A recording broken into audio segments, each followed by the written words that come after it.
Hello friends, आपका हमारे इस YouTube channel education with Sarvjeet में आपका स्वागत है। और आज के इस लेक्चर में हम लोग पढ़ेंगे आईपीसी नाम, जो कि हमारा ये लेक्चर नंबर 2 है। और पहले लेक्चर में हम लोगों ने यह पढ़ चुका है कि क्रियात्मक समूह का नाम क्या होगा, किन किन तत्वों से कौन सा क्रियात्मक समूह बनेगा और उनके आईपीसी नाम लिखते समय क्या जुड़ेगा। जैसे OH अगर जो एल्किल समूह से जुड़ता है, किसी कार्बन से जुड़ता है तो बनता है अल्कोहल, और उसके आईपीसी नाम लिखते समय उसमें जोड़ा जाता है ऑल। अगर जो कोई ईथर हो तो हो जाता है एल्कोक्सी एल्केन।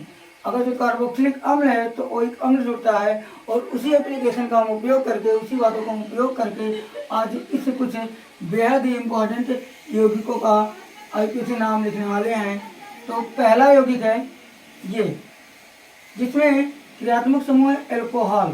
तो हम पहला नियम लगाते हैं कि कार्बन की काउंटिंग वहाँ से करते हैं जहाँ से क्रियात्मक समूह सबसे नज़दीक हो। तो काउंटिंग हमारा यहाँ से ना हो करके काउंटिंग यहाँ से प्रारंभ होगा। 1 2 3। तो ये कितना कार्बन हुआ? मेथ, एथ, प्रोप। तो प्रोप के नाते इसका नाम हुआ प्रोपेन प्लस आल। तो नाम क्या हो जाएगा? प्रोपेन और प्लस आल, इसका नाम आएगा प्रोपेनाल। प्रोपेनाल। ऐसे ही हम इस यौगिक का नामकरण करना चाहें तो सबसे पहले हम जानेंगे कि इस यौगिक में क्रियात्मक समूह क्या है। तो हम देख पा रहे हैं कि यहाँ पे कार्बन कार्बन के बीच डबल बॉन्ड है, जो कि एक एल्कीन समूह है। और यहाँ से ही काउंटिंग चालू करेंगे तो 1 2 3 और ये 4 कार्बन। तो 4 को हम पढ़ते हैं मेथ, एथ, ब्यूट, मेथ, एथ, प्रोप और ब्यूट। तो हमारा ये हो गया ब्यूटीन। क्या हो गया? ब्यूटीन। और तीसरे नंबर पे क्या लगा है? क्लोराइड समूह। तो क्या हो जाएगा? 3 क्लोरो ब्यूटीन। इसका आईपीसी नाम क्या होगा? 3 क्लोरो ब्यूटीन। ऐसे ही हम इस यौगिक का करना चाहें तो इस यौगिक में क्रियात्मक समूह क्या है? कार्बोक्सिलिक अम्ल। और काउंटिंग कहाँ से चालू करेंगे? यहीं से 1 2 और 3। तो 3 कार्बन को हो जाएगा मेथ, एथ, प्रोप। तो प्रोपेन प्लस ओइक अम्ल, तो नाम होगा प्रोपेनोइक अम्ल। प्रोपेनोइक अम्ल। और हम देख पा रहे हैं कि दूसरे नंबर पर क्लोराइड समूह जुड़ा है। तो क्या हो जाएगा? 2 क्लोरो प्रोपेनोइक अम्ल। ऐसे ही हम इस चौथे यौगिक का आईपीसी नाम लिखना चाहें तो इसमें भी हम देख पा रहे हैं कि कौन सा समूह लगा है? कार्बोक्सिलिक अम्ल ही लगा है। तो इसकी भी काउंटिंग हम यहाँ से करेंगे 1 2 3। यहाँ आएंगे तो 4, यहाँ आएंगे तो भी 4। तो 6 जहाँ जाए तो बात एक ही होगा। तो हमारी सबसे लंबी कार्बन श्रृंखला क्या बनी? 1 2 3 और 4। तो ये क्या हो जाएगा? मेथ, एथ, प्रोप, ब्यूट। तो नाम इसका होगा ब्यूटेनोइक अम्ल। ब्यूटेनोइक अम्ल। और तीसरे नंबर पर ये मेथिल समूह जुड़ा है। तो क्या हो जाएगा? 3 मेथिल ब्यूटेनोइक अम्ल। दोबारा हम इसको लिख रहे हैं 3 मेथिल ब्यूटेनोइक अम्ल। या इस यौगिक का क्या होगा? आईपीसी नाम। आई होप आप लोगों को ये 4 तत्वों का, 4 यौगिकों का आईपीसी नाम समझ में आया होगा। ऐसे ही हम इन सारे यौगिकों का आईपीसी नाम लिखेंगे। तो आते हैं यहाँ पे। इस यौगिक में हम देख पा रहे हैं कि एल्कोहल समूह है, लेकिन यहाँ भी है, यहाँ भी है और यहाँ भी है। तो काउंटिंग चाहे यहाँ से चालू कर देते हैं, इस कोने से चाहे इस कार्बन से। तो हम कर देते हैं 1 2 3। तो मेथ, एथ, प्रोप। तो नाम क्या होगा? प्रोपेन प्लस आल। प्रोपेन प्लस आल। लेकिन हम देख पा रहे हैं कि OH समूह पहले नंबर पे भी जुड़ा है, OH समूह दूसरे नंबर पे भी जुड़ा है और OH समूह तीसरे नंबर पे जुड़ा है। तो कितना है? 3 है। और केमिस्ट्री में जब कोई समूह 2 बार होता है तो उसे डाई कहते हैं, 3 बार होता है तो उसे ट्राई कहते हैं। तो क्या हो जाएगा? 1 2 3 ट्राई प्रोपेनाल।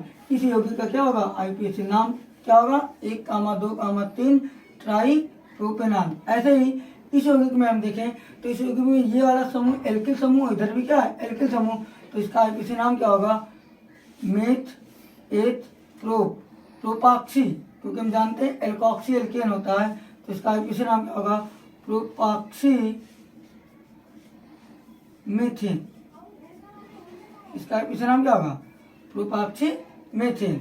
ऐसे ही हम 7वें नंबर यौगिक का आईपीसी नाम लिखने का प्रयास करें तो हम देख पा रहे हैं कि इस यौगिक में क्रियात्मक समूह क्या है? कार्बोक्सिलिक अम्ल, जो कि COOH है। तो हम काउंटिंग ना तो यहाँ से करेंगे ना तो यहाँ से करेंगे, काउंटिंग कहाँ से करेंगे? यहाँ से। तो ये हुआ पहला कार्बन, ये हुआ दूसरा कार्बन। अगर जो हम इधर आते हैं तो कार्बन की श्रृंखला छोटी हो जाएगी, 3 ही कार्बन की, लेकिन हम इस साइड जाएंगे तो ये हो जाएगा 3, ये हो जाएगा 4। तो 1, 2, 3 और 4। तो सबसे लंबी कार्बन श्रृंखला इस यौगिक में ये वाला होगा। तो नाम क्या होगा? Meth eth pro ब्यूट। पहले तो ये हो गया ब्यूटेनोइक अम्ल, ब्यूटेनोइक अम्ल। और कुछ समूह जैसे क्लोराइड समूह और मेथिल समूह दोनों लगे हुए हैं, तो कुछ इनका भी नाम लिखेंगे और इनका भी नाम लिखेंगे। और याद रखना, जब 2 या 2 से अधिक प्रकार के समूह आते हैं तो पहले हम उन समूह का नाम लिखते हैं जो अल्फाबेटिकल क्रम में पहले आते हैं। तो C आएगा पहले और M आएगा बाद में। तो पहले क्या लिखेंगे? 3 क्लोरीन परमाणु जो है, तत्व है, वो किस नंबर पे जुड़ा है? तीसरे नंबर पे। तो हो गया 3 क्लोरो। और मेथिल समूह किस नंबर पे लगा है? 2 मेथिल। और ये ब्यूटेनोइक अम्ल है, तो पूरा नाम क्या होगा? 3 क्लोरो 2 मेथिल ब्यूटेनोइक अम्ल। इस प्रकार से हम इस 8वें वाले तत्व का यौगिक का आईपीसी नाम लिखें। तो काउंटिंग हम कहाँ से चालू करेंगे? पहले ये देखते हैं कि सबसे लंबी कार्बन श्रृंखला मिल कहाँ से रहा है। यहाँ से गिने 1, 2, 3, ऊपर जाएंगे तो 4, नीचे आएंगे तो 4 और 5। तो ये सबसे लंबी कार्बन श्रृंखला का चयन हुआ। यहाँ से गिनेंगे तो 1, 2, 3, 4, 5। तो भी वही बात, यहाँ से गिनने पर भी OH समूह तीसरे नंबर पे आ रहा है, यहाँ से गिनने पर भी OH समूह तीसरे नंबर पे आ रहा है। तो चाहे काउंटिंग यहाँ से करें चाहे काउंटिंग यहाँ से करें, बात एक ही है। अगर जो हम यहाँ से गिनते हैं 1, 2, 3 और 4, तो कितना हो जाएगा? 4 ही कार्बन। 1, 2, 3 और 4, 4 ही कार्बन। तो हमारा ये हुआ कि सबसे लंबी कार्बन श्रृंखला यहीं से मिला। तो हमारा नाम क्या होगा? Meth eth pro but pent. Pentane plus OH के नाते क्या लगेगा? ऑल। तो क्या नाम हो गया? पेंटेनॉल। और चूंकि ये OH समूह तीसरे नंबर पर लगा है तो 3 पेंटेनॉल। और तीसरे ही नंबर पर क्या लगा है? मेथिल समूह, तो 3 मेथिल 3 पेंटेनॉल। इस यौगिक का इसे नाम क्या होगा? 3 मेथिल 3 पेंटेनॉल। आई होप आप लोगों को ये 8 यौगिकों का आईपीसी नाम बेहद आसानी से समझ में आया होगा। और ऐसे ही कुछ और इम्पॉर्टेंट अभिकारक हैं, यौगिक हैं, जिनका हम आईपीसी नाम लिखने वाले हैं। एक ये है और दूसरा ये, तीसरा ये। तो 3 ये बच्चे हैं। तो सबसे पहले हम इन यौगिकों का एक बार फिर से इन चारों का रिवीजन कराते हैं, कैसे ये नाम हुआ। पहले हम इसमें देखते हैं क्रियात्मक समूह क्या है। तो हमने देखा क्रियात्मक समूह OH है, एल्कोहल, लेकिन तीनों जगहों पे लगा है। तो पहले हम पैनिक होने से पहले इसको हम जान लेते हैं कि कार्बन कितना है। तो गिने 1, 2 और 3। तो 3 कार्बन के नाते हो गया प्रोपेन और प्लस आल, तो क्या हो जाएगा? प्रोपेनाल। सॉरी, यहाँ पे हमने प्रोपेनाल। और OH समूह कितने नंबर पे है? कितने 3। तो 3 को हमने कहा ट्राई। और किस किस नंबर पे? 1, 2 और 3। तो 1, 2, 3 ट्राई प्रोपेनाल। या इस यौगिक का क्या होगा? आईपीसी नाम होगा। ऐसे ही हम इस यौगिक का जब हमने पढ़ा तो हमने देखा कि इसमें क्रियात्मक समूह क्या है। तो हमने देखा ये एल्किल समूह और इधर भी एल्किल समूह, और दोनों तरफ अगर जो ऑक्सीजन के दोनों तरफ एल्किल समूह होते हैं तो उसको हम कहते हैं ईथर। क्या कहते हैं? ईथर। यह है क्या? ईथर। तो इसका नाम होता है एल्कोक्सी एल्केन। तो मेथ एथ प्रोपाक्सी, वो क्या हो जाएगा? मीथेन। ये इस यौगिक का क्या होगा? आईपीसी नाम। ऐसे ही जब हम इस यौगिक में आए तो यहाँ पे हमने क्या किया कि क्रियात्मक समूह ढूंढा। तो हमने ढूंढा कि यहाँ पे क्रियात्मक समूह क्या है? कार्बोक्सिलिक अम्ल है। तो काउंटिंग हम यहीं से चालू करेंगे, क्योंकि हमारे आईपीसी नाम लिखने के नियम में है कि हम कार्बन का अंकन वहीं से करते हैं जहाँ से क्रियात्मक समूह नज़दीक आए तो हम देख पा रहे हैं क्रियात्मक समूह यहाँ से सबसे नज़दीक आएगा। तो यहाँ से हमने अंकन किया 1 2, इधर आते तो 3 हो जाता, तो 3 ही श्रृंखला बनती, लेकिन इधर आए तो 1 2 3 और 4। तो हमारा हो गया meth eth pro but butane plus oic अम्ल। तो क्या हो जाएगा ब्यूटेनोइक अम्ल। और हमने देखा दूसरे नंबर पर मेथिल, तीसरे नंबर पर क्लोरीन, चूंकि क्लोरीन अल्फाबेटिकल क्रम में पहले आएगा इसलिए 3 क्लोरो 2 मेथिल ब्यूटेनोइक अम्ल हुआ। ऐसे इस यौगिक का हमने जब नाम लिखा तो हम देख रहे हैं कि कार्बन श्रृंखला कितना लंबा हो रहा है। तो यहाँ से गिना 1 2 3 4 5, तो ये हुआ एक 5 कार्बन का श्रृंखला। यहाँ से गिनते तो 1 2 3 4 ही का होता, यहाँ से गिनते 1 2 3 4 तो 4 ही का होता। तो हमारा सबसे लंबी कार्बन श्रृंखला यहाँ से हो रही, चाहे हम का अंकन यहाँ से करें तो भी OH तीसरे नंबर पे आएगा, यहाँ से करेंगे तो भी OH तीसरे नंबर पे आएगा। तो हमारा दोनों अंकन सही होगा। तो इस आधार पर हमने नाम लिखा meth eth pro but pentanol. किस नंबर पे? तीसरे नंबर पे। और तीसरे ही नंबर पे क्या लगा है? मेथिल समूह। तो 3 मेथिल 3 पेंटेनॉल। इस यौगिक का क्या होगा? IPC नाम होगा। ऐसे ही हम पढ़ने का प्रयास कर रहे हैं। आप लोग इस इतने का स्क्रीनशॉट ले लीजिए और इसके बाद हम बता रहे हैं। तो दोस्तों आप लोगों ने इतने हिस्से का स्क्रीनशॉट ले लिया होगा। अब हम बाकी बच्चे 3 यौगिकों का IPC नाम लिखना चाहते हैं और लिखते हैं। इस समय हम देख रहे हैं एक तो एल्कोहल समूह है और दूसरा क्या है? कार्बोक्सिलिक समूह। तो 2 समूहों में हम किसको वरीयता दें, इस बात को लेकर के तो थोड़ी परेशानी होगी, लेकिन हम बताएंगे कि सबसे ज़्यादा वरीयता होती है कार्बोक्सिलिक अम्ल की इसकी तुलना में।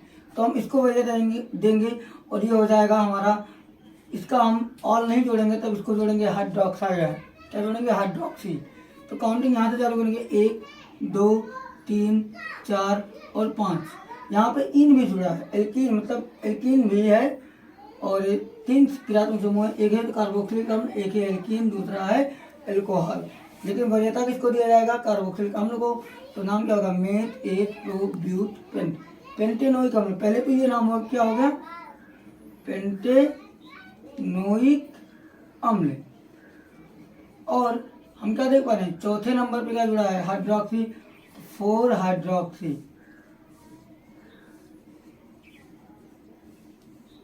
और तीसरे नंबर पे क्या जुड़ा है?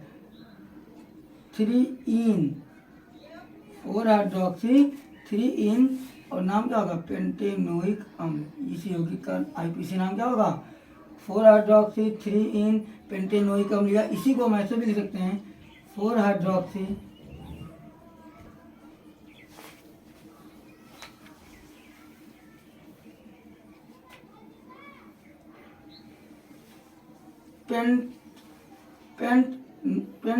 पेंटेन इनोइक अम्ल, 3 इनोइक अम्ल